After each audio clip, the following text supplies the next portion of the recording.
Hey guys, today I want to talk to you about the travel tips that I learned while I went to Cuba recently. I absolutely love Cuba and I highly recommend that you go there. It's super safe. The cars, all the American classic cars that are in mint condition, it's so cool just to see them all running.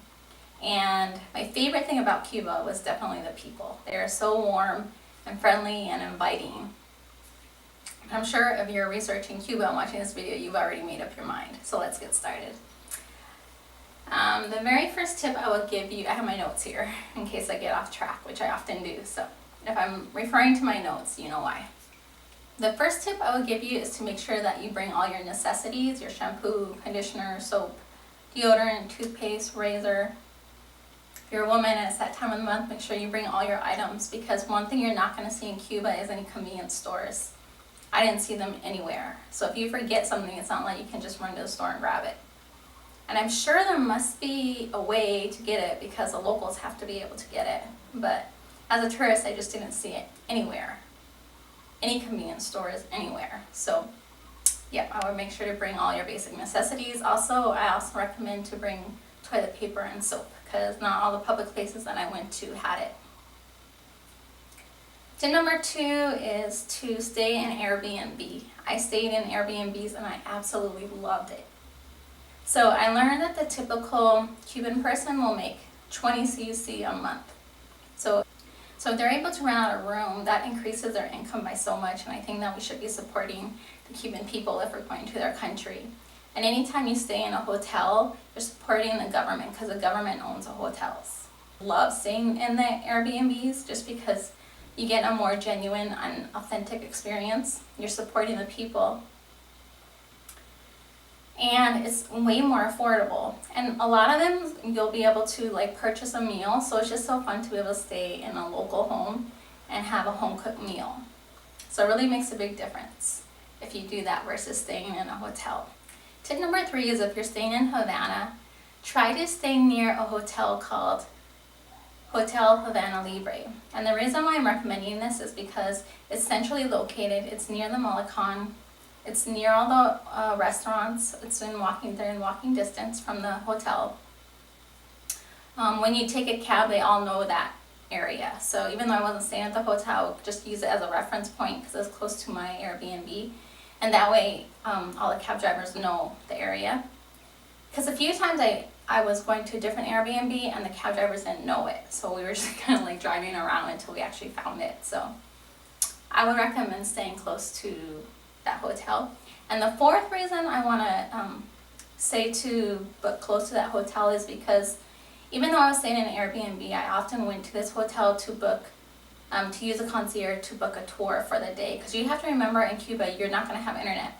So all the other countries, you can just go there and easily book tours on the internet, but you're not going to have the option there. So it was really easy just to go in. Even though I wasn't a guest in the hotel, I could go in and talk to the concierge and make a booking. I wanted to go to Mantanzas, and I was able to book a day trip with them, and it's just way easier to do it that way.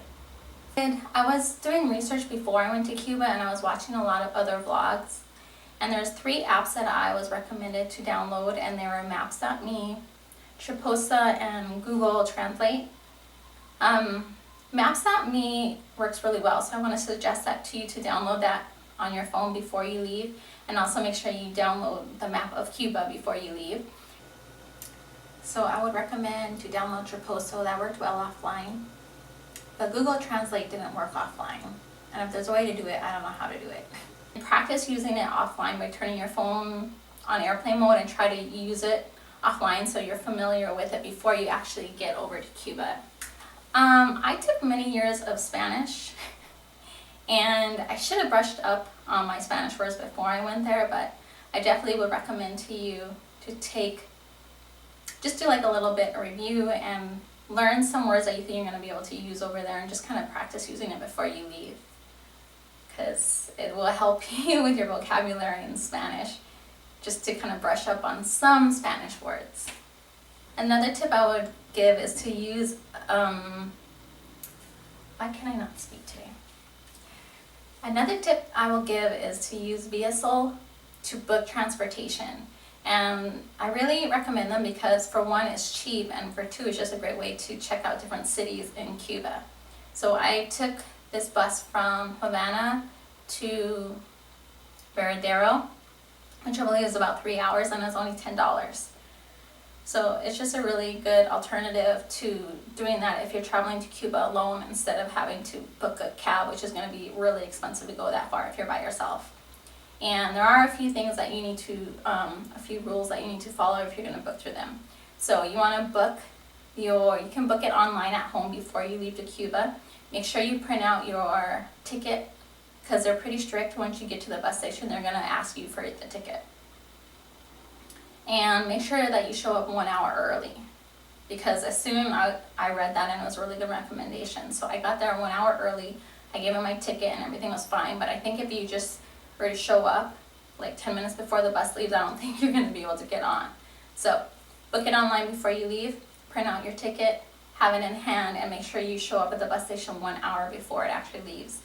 I definitely want to recommend you to take a tour in one of the cabs. It's so fun to drive around in those vintage cars. It's just so cool to see them in such classic mint condition.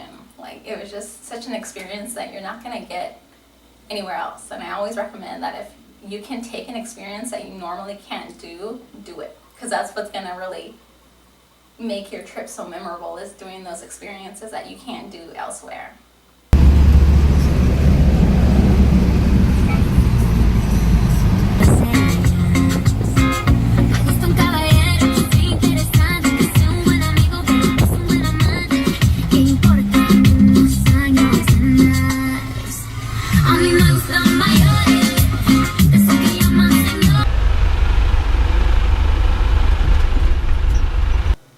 One other tip I would give is to, if you live in the United States, go to the bank and buy foreign currency, euro or Canadian dollar, because once you go to Cuba and exchange US dollars, on top of the foreign exchange rate fee, they're going to charge you a 10% fee to exchange US dollars. Make sure that you have a lot of cash because they don't take credit cards over there. Just go with an open mind and don't have expectations and have fun. Thanks for watching.